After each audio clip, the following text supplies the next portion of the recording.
This podcast is scheduled for one fall. Whoa, who let you out of the basement? Let me do this. This podcast is scheduled for one fall, and I'm still not reading any of this other crap you wrote, so just click your buttons and start the show. Hello people, thank you for joining us on today's show. I am Matt, and across from me, it's Bats. Say hello, Bats. Yo. Great job, love the enthusiasm. And we got a fun one for you today, folks. Joining us, we're sitting down with Alex Perry.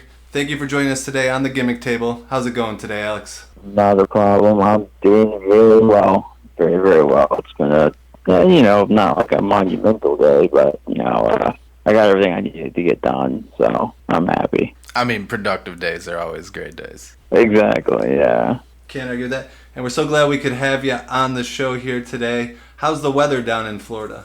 Right now, it was raining earlier. It was raining a couple days ago, too, so it's kind of been, off and on, which is typical Florida weather. But, you get used to it. I've lived here my whole life, so. Yeah, I saw an interesting meme, which means it's a fact, about people in Florida. And it said out of everything that can happen in Florida, hurricanes, alligators, you name it, the thing that you fear the most, 55%, and this is again according to the meme, so it's got to be true, is a broken air conditioner. Nah. I wish, but nah. Definitely. I've been involved in some, crazy hurricanes, so. Oh, you were, still in your house? Well, it was coming to Tampa, so we evacuated to Orlando, and it ended up that the hurricane actually followed to Orlando. So, it ditched Tampa completely, and went to Orlando. We were, in the middle of the fucking storm. Am I allowed to cuss on here? Yeah, go right ahead. Okay, yeah. We were in the middle of the fucking storm. It was crazy. Damn, chased you. Yeah. And then I remember one time when I was a little kid, I think it was a tropical storm or something, and there's a creek in the back of where I live, and there was a big alligator floating through the street.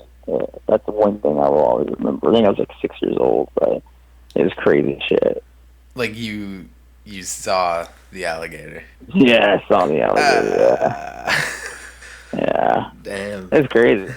My old boss used to live in North Carolina. He said the storm drains, there was pits, you couldn't get into them, but you can see the sewer underneath you, and it drained out to the lakes or whatever, and there would be alligators in there and stuff.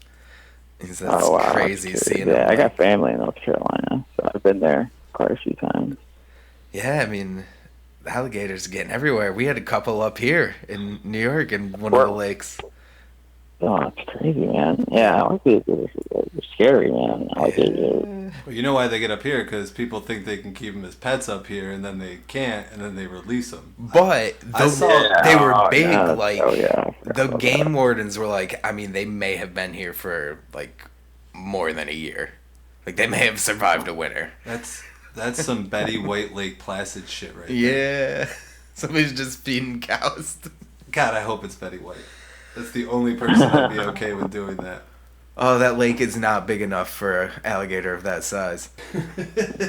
So speaking of Florida, say me and my co-host here, we want to take a trip down to Florida and see some wrestling down there. What can we expect from a show in your area? Hard, talented, working individuals. I work with some of the best, I believe, on the Florida indie scene. I think a lot of them are going to go very far. That's awesome. Now, I also understand you have a background in jiu-jitsu and MMA. Is that something that you kind of pursued before professional wrestling? Yeah, I did that to get myself in shape for wrestling. And how long did you do that for? I did that for about a year. I even did a grappling tournament, a jiu-jitsu tournament called Naga. I lost, but, I still did it, which is pretty cool. It's all about the experience, though, and it's got to be something that has been able to help you in professional wrestling, especially with your in-ring abilities. Yeah, most definitely. But I mean, at the same time, it's two different things. I had to break habits of what I was doing in MMA once I started wrestling. It's really different. Now, what about maybe helping you take bumps or whatever? Because I mean, obviously, if you're gonna train MMA, you're gonna get hit. Oh yeah. I mean, I went taking a belly to belly one time in MMA. And that was before I was even training. Like now it's like nothing. Now I can think about it all day. I don't care. But in MMA, it was like way different because you're not trying to, like protect each other. Doing the exact opposite. Right. Yeah, you're trying to kill the other guy. So no. Like that's just But it was fun, man. It was fun. So then, how do you go about getting involved with professional wrestling? How do you kind of go from the MMA to getting involved with pro wrestling? I was in class at a local college, and I was just looking at my phone because I wasn't interested in the class at all. And I'm obsessed with wrestling, so I was on Twitter or whatever, and I saw Jay Lethal had tweeted something about a school opening up in Clearwater. And I mean, I live in Tampa, but that's like a 20-minute drive.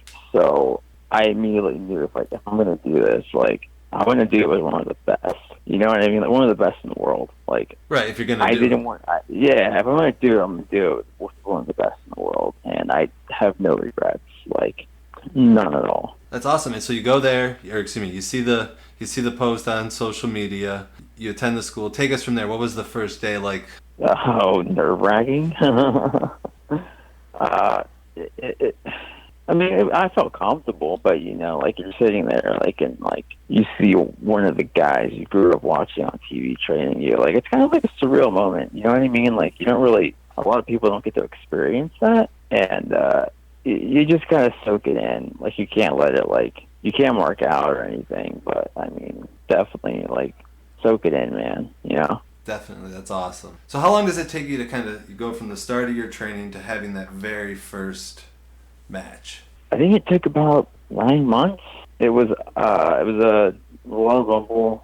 It was the first class and the second class together. And once Jay put like us all together, like I felt like that really helped because we all got along great. We're like a family, and we all just help each other get better. That's great. Now, going through training, obviously not everything can come easy. What are some of the things that you kind of had to overcome to make yourself successful and get to that debut? Probably just like confidence issues or just like, being a little like nervous, I mean, like doing that stuff, it takes a lot of guts, like not a lot of people can do it. And, it was more like a mental thing. Once I got past like the mental like aspect of it, like I realized, okay, I can do this and I can do that, and I don't care to take this. Like, you know what I mean? Like nothing really bothered me anymore. Yeah, like in my first match, I took an apron bump. Like, ugh. Yeah, we got like a oh my god chant, but it was great. Well, but definitely it takes a lot of confidence because not only do you have to get in physical shape for that.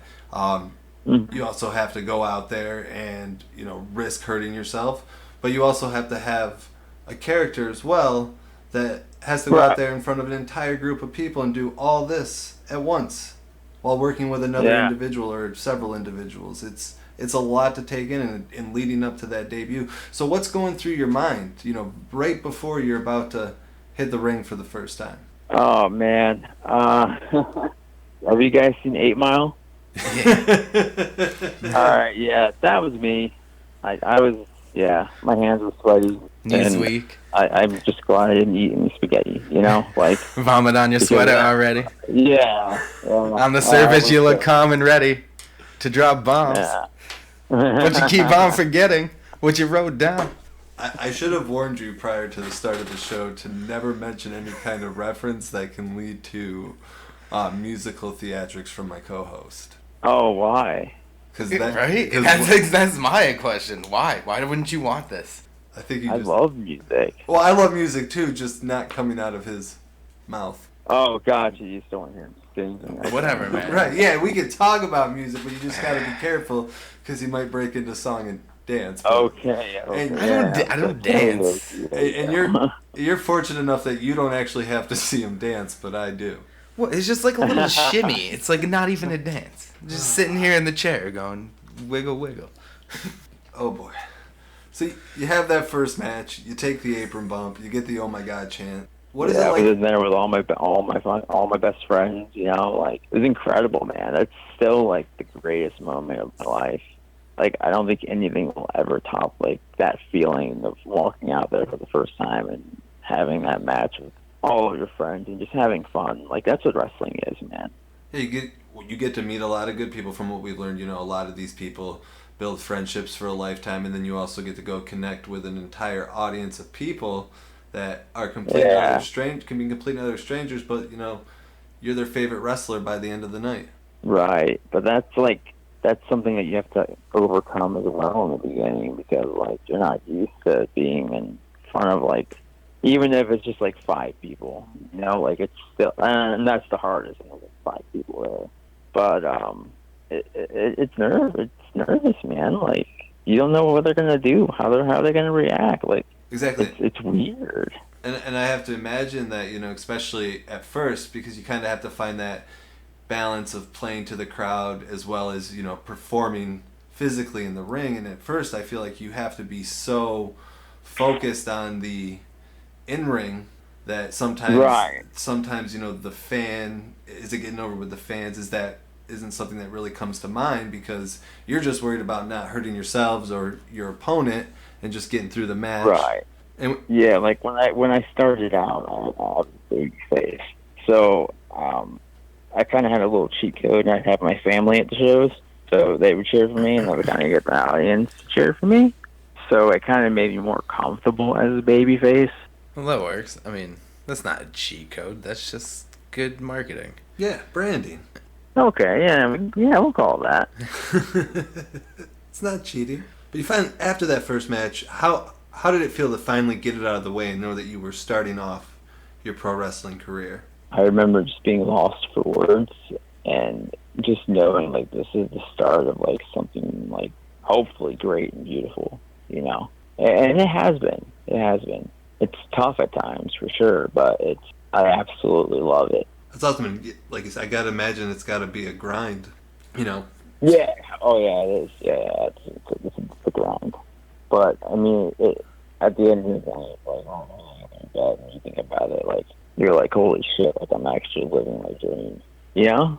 Like, it's weird. Just growing up, watching it, and now I'm doing it, like, it's nuts. And how many people can say that, you know, that you get to go out and live your dreams. You gotta work fucking hard for it, but not a lot of people get to say that. They work hard for pretty much a lot of other people's dreams. I work hard and it's not a dream. Right. You're too busy working for somebody else and not happy. Like, yeah, I mean, I work for everybody.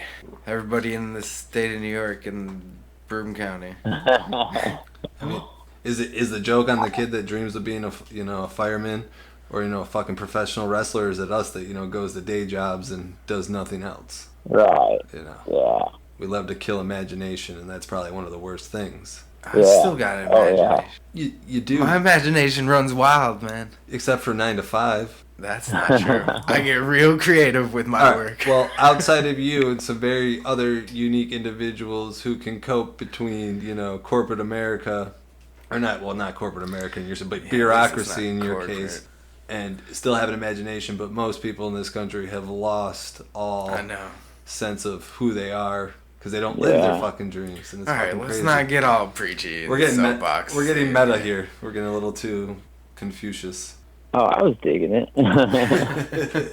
He just knows I'll go 20 minutes and then he'll fall asleep listening to me rant about something he's heard 40 times.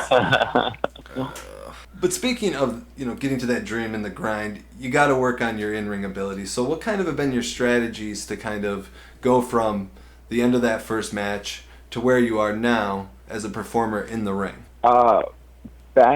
We would train at least almost every day of the week. So even though we had already technically graduated and had our first match, we were still going to practice like every day. So that was helping all of us keep ourselves in ring shape. And then we would go to shows, or if one of my friends got booked, I'd be like, hey, is it cool if I ride with you guys? And there's an extra spot on the show, now I'm in it. You know, you got to take risks like that.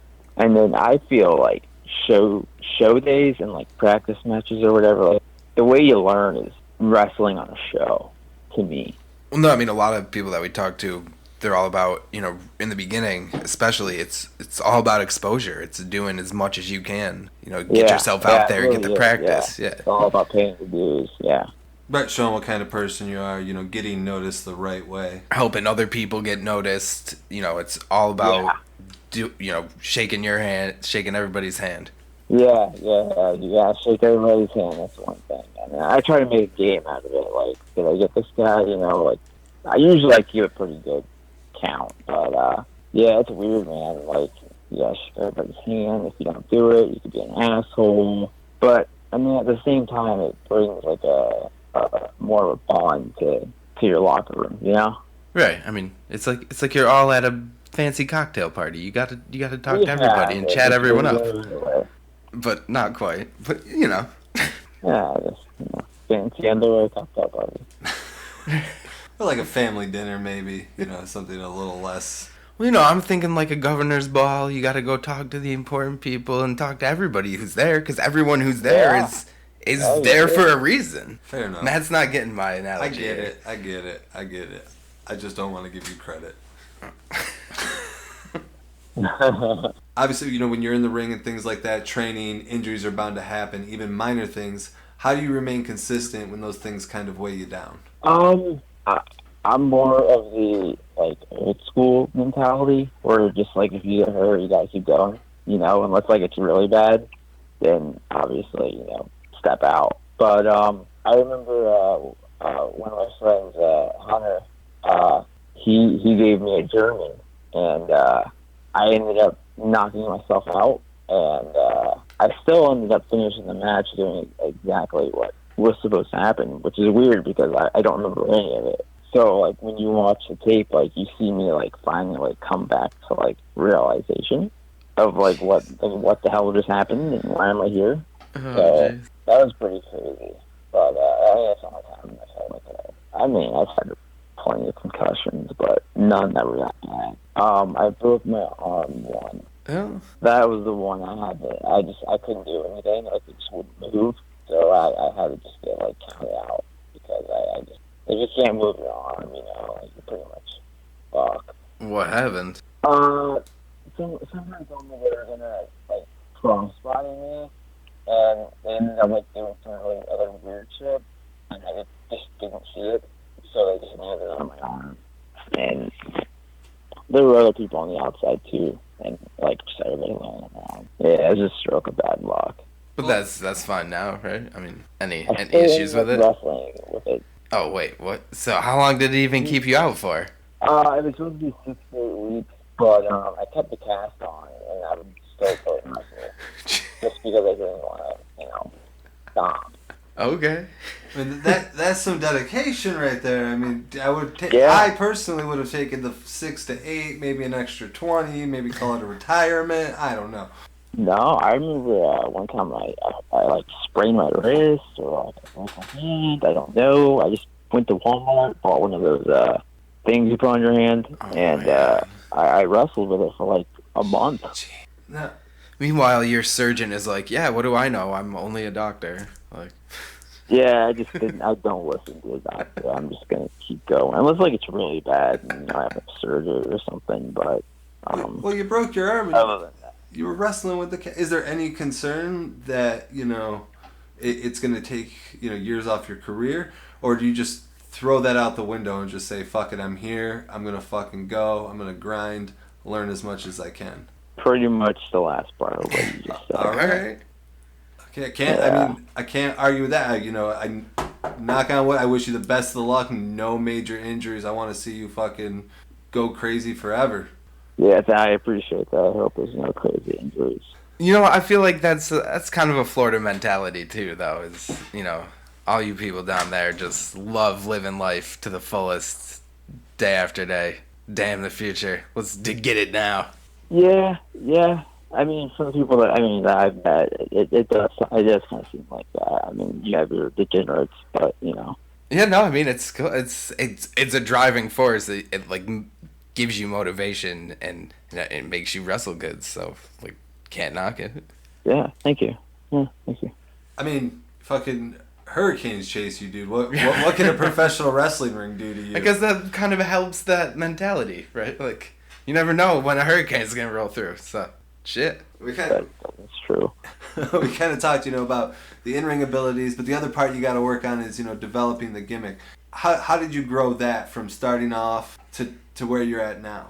I started off as my real name, Alex Payne, and I was just your average babyface. I had no idea what the hell I was doing, but it was a great learning experience, and I will always appreciate it. And I had really, really good matches as a babyface. And then I ended up going to another promotion. I was wrestling at DWI at the time, and then I went to ACW, and I wanted to just try out being heel. So I came up with a whole new name, I came up with a whole new gimmick, and I've stuck with it ever since.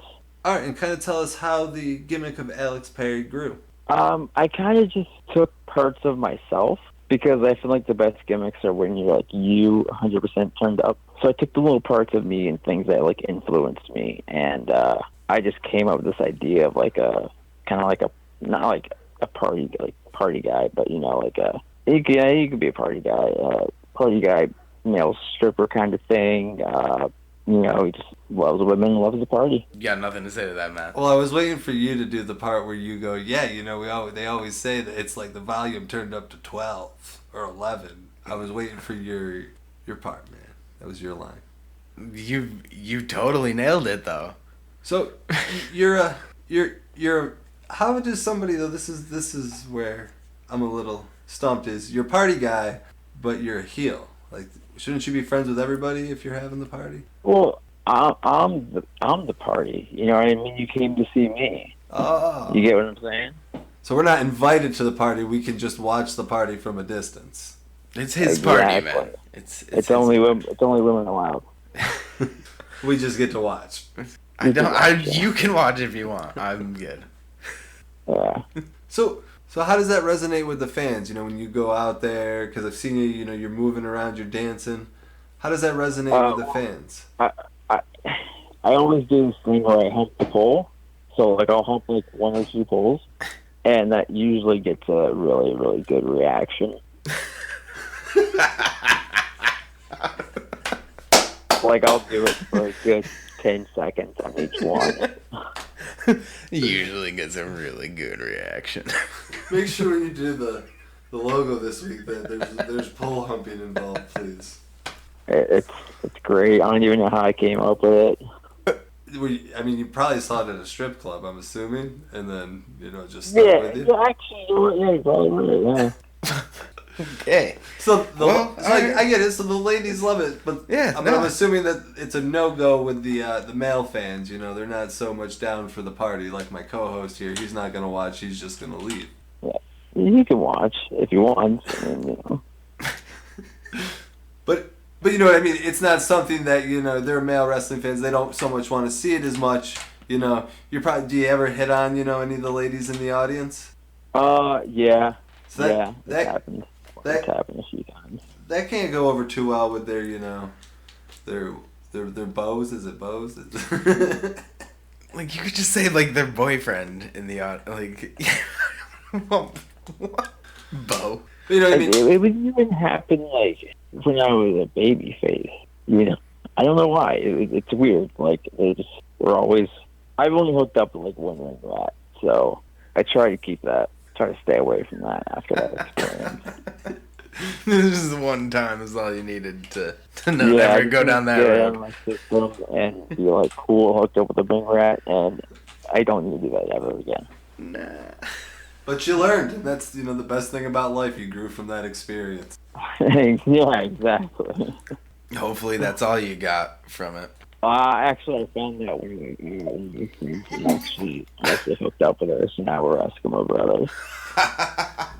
I'm so glad that Eskimo Brothers finally came up organically in the podcast. We've never said that before, have we? It has taken 38 episodes for the terminology to be used on the Gimmick Table. Thank you for that. Wow, you're welcome. If we ever do a Hall of Fame, you've automatically made it in just with that one line. Thank you. Fuck yeah, dude.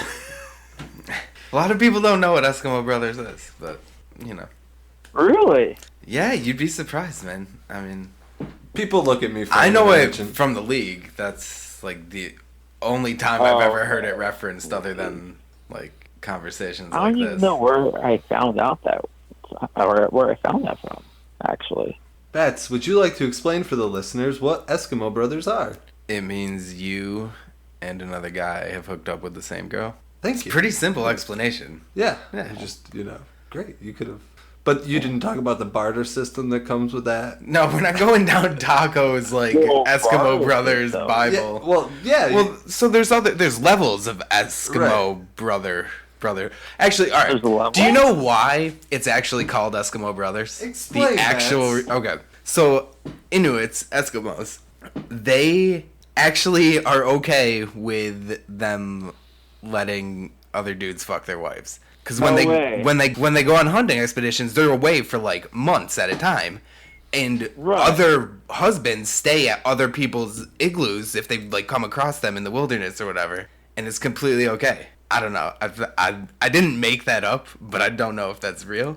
But it totally Did you fits. read that online, or somebody told you that? Yeah, I mean, this is like not like a common practice. Like, dire circumstances, like, hey. It was like more probably prevalent back Like, in the you day. haven't had a kid. I don't have any kids. Like, we're the only two people within 20 miles. There needs to be some other people in this area. Like, type deal. I don't know, man. I'm just imagining you wearing like a seal Man, skin. Eskimos A have seal crazy fur. lives, man. I mean, they're nuts. They didn't have, like, snowmobiles and stuff back then. They didn't even have sled dogs, I doubt. Life was... That wasn't even, like They had to have easy. blood dogs. A few of them, but the ones that lived in the middle of nowhere, where they feeding those dogs? Like, they can't even feed themselves. Yeah, you're right. I'm very curious to know how you know so much about Inuits. I'm just assuming they're pretty much identical to the Alaskan, like, bush people.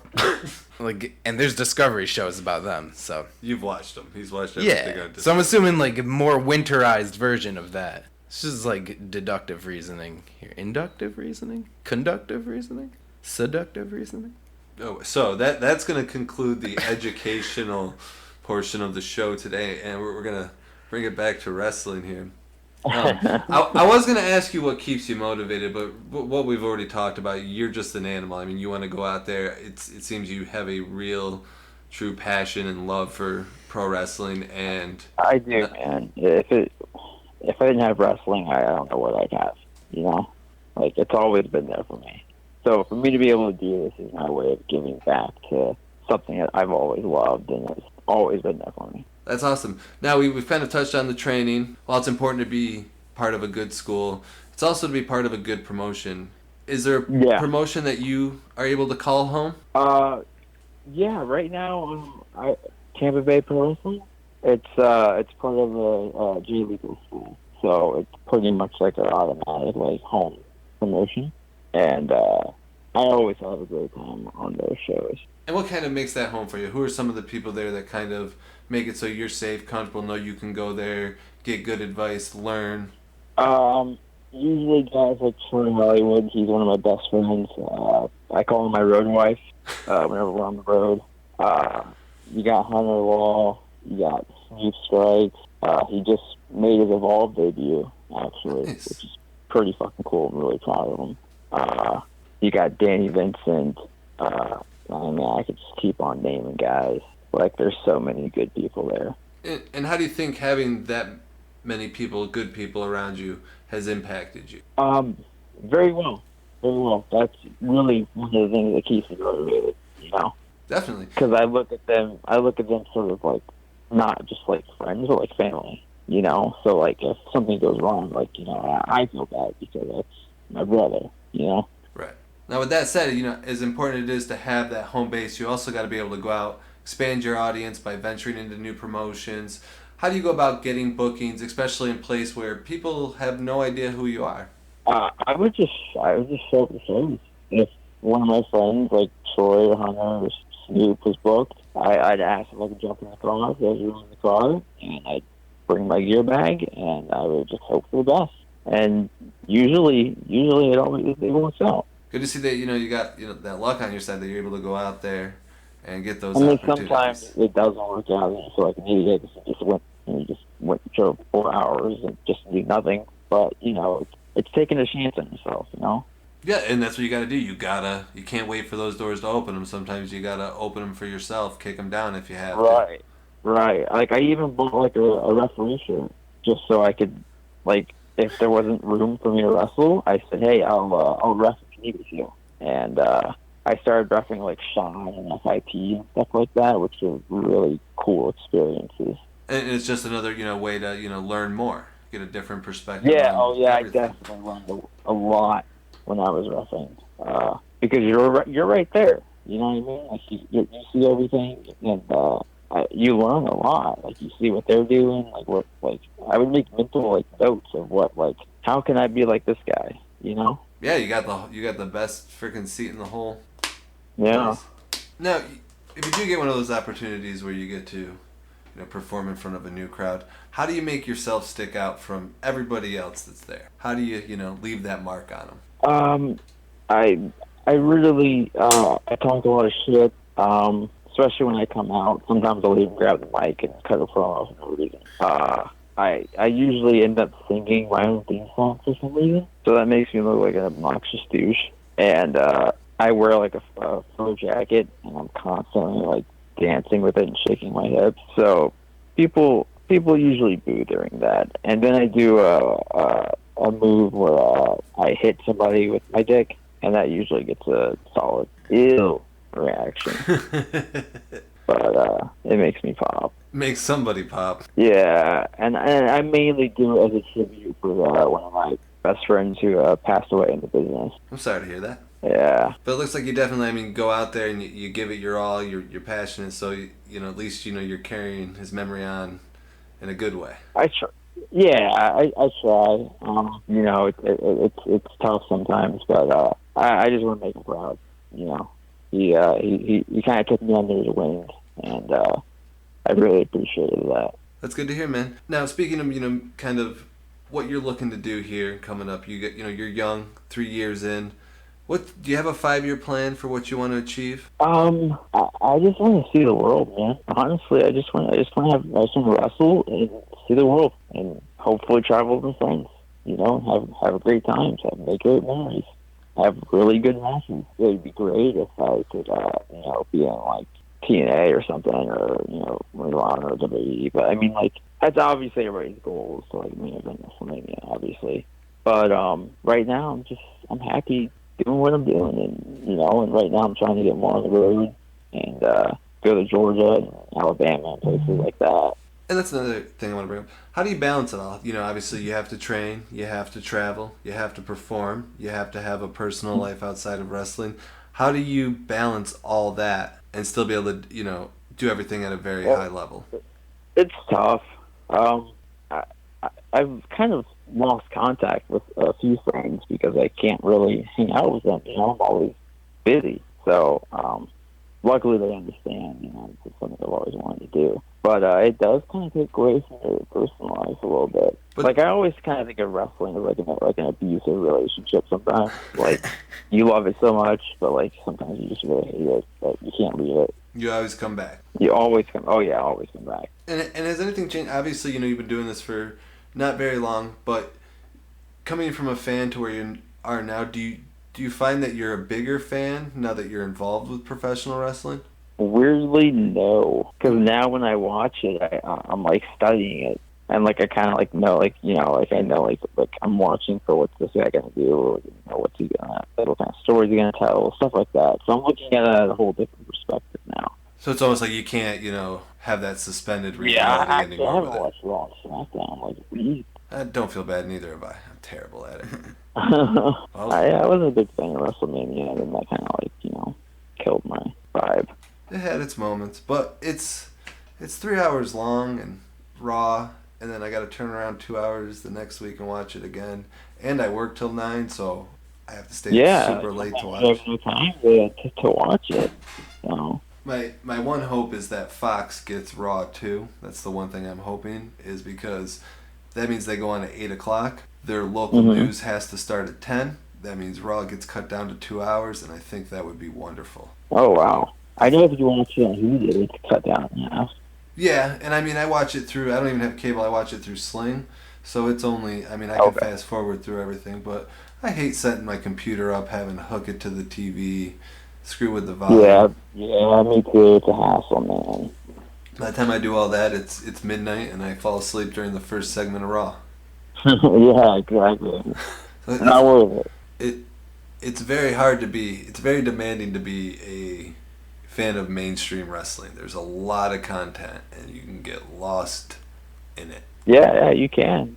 Yeah, you can. So again, we kind of touched. You've been doing this, for a few years. What has been the most important thing that you've learned so far? The most important thing I've learned so far?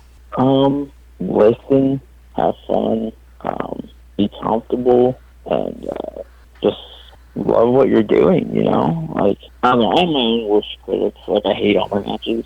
Even if somebody tells me they're good, I hate them anyways. But, just go out there and have a great time. That's what people tell me. It's important because, if you're not having fun, if you don't have the passion for it anymore, you're not going to give it 100%. You might become lazy. You might become dangerous even to work with. So you definitely have to very well, keep that passion for it. That's why those hurricanes are there, keep you on your toes. Yeah, right? Yeah. They're just hanging around the corner, the ring. They're humping the poles for you. You're getting a little lazy, Alex. We're following you to Georgia and Alabama if you don't watch out. Yeah. But do you think it's important to be your biggest critic? Do you think that that's a good quality? Or do you think that's something that can sometimes hinder you? A little bit of both, I believe. Because if I really feel like, oh man, I'm not really sure, I beat myself up. I beat myself up the whole day, and then if it's really good, then I'm super fucking happy, and I feel like I'm the man.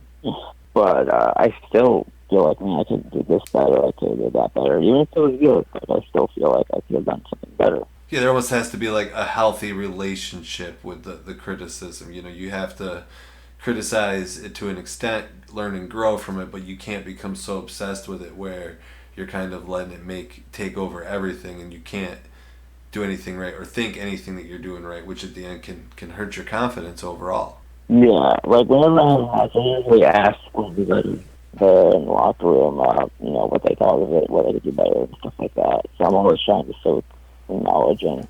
That's a good way to go about it.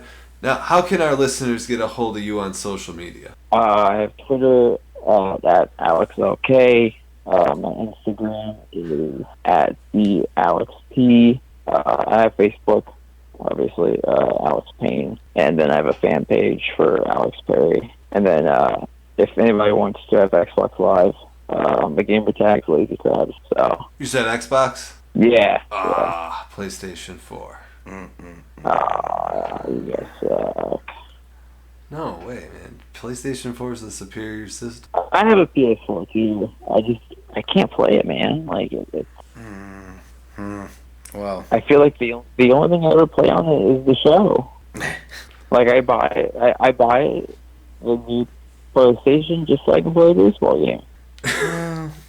I bought my PS4 for Fallout, but I know you get that on both. But I really went with PS4 once Microsoft. I love Fallout. Fallout's one of my favorite games. Once Microsoft decided that they might do that whole online bullcrap where if you weren't connected to the internet for 24 hours, you wouldn't be able to play games at all. And I don't trust Microsoft. Oh yeah, I remember that. Yeah, I forgot about that. So yeah, and I had the 360 my entire life and bashed PlayStation, and then I converted and I saw the light. I saw what Sony could do. I had a PS2, a PlayStation, or Sega originally, then PlayStation, and then I was PlayStation 2, and then I switched to 360. Well, I loved it. I had a PlayStation 2, and my jam on that was fucking SOCOM. I don't think I played SOCOM. Oh, the U.S. Navy SEALs. That was a tactical third-person shooter. It was online, first online multiplayer game. I didn't have any online, so it's crazy. So I never got into those games or anything like that. And then Guitar Hero. Yeah, Guitar Hero. Man, dude. Now it sucks. Yeah, but really PS2 era Guitar Hero, that was so even good. The early 360 ones are pretty good. Yeah, like 2 and 3, like before they came out with the Rock Band set and everything. And Yeah, after that it was gone. There was no hope for the series anymore. no, but the first Guitar Hero 1 and 2, those are just perfect games. Yeah, great soundtracks too. Man. Yeah, I played those so hard. I broke a couple guitars just by playing them too much. Yeah, I know my guitars work. I have one guitar that works, and I occasionally will get the itch to play Guitar Hero. I mean, it's fun. If you ever go to like a Dave and Buster's or whatever, I think it's Guitar Hero 3 they have in the arcade. Yeah, they have one here at one of the pizza buffets. Yeah, like, and it's the old school guitar and everything, not like the new ones. Yeah. So, like, all of a sudden it comes back to you and you're like, I can play on hard. And then you try and play a song on hard. And you're like, I can't play on hard anymore. No. Yeah. I cannot play real instruments, and I cannot play instruments on Guitar Hero. It's just better that I use a controller for everything. Dude, you know, Eddie was so good at Guitar Hero. He's, like, real good at guitar in real life. But he could, like, text in between, like, choruses and stuff while he was doing the Guitar Hero. It was nuts. He would beat me in head-to-head texting on him. I could play backwards a couple times. A couple songs I could like turn around away from the TV and play. I used to do that at parties. That never got me laid, but people thought it was cool. Well, in Binghamton, I'm surprised that didn't work. I thought it was cool, dude. So, when can people see you in the ring next? I think my next booking is June 5th in Fort Myers at Real Pro. All right, yeah, and definitely when you're posting stuff, let us know, and we'll definitely retweet it. We'll keep an eye on your pages and your social media and help get the word out there for you. I really appreciate that. You're welcome, man. This is where the show stops being completely serious, and we're gonna unhinge the gimmick table, and our co-host, my co-host, not our co-host, he's gonna go ahead and play a little game with you. Yeah. Okay. This will be a little short and sweet, but it's gonna be weird, so it'll be fun.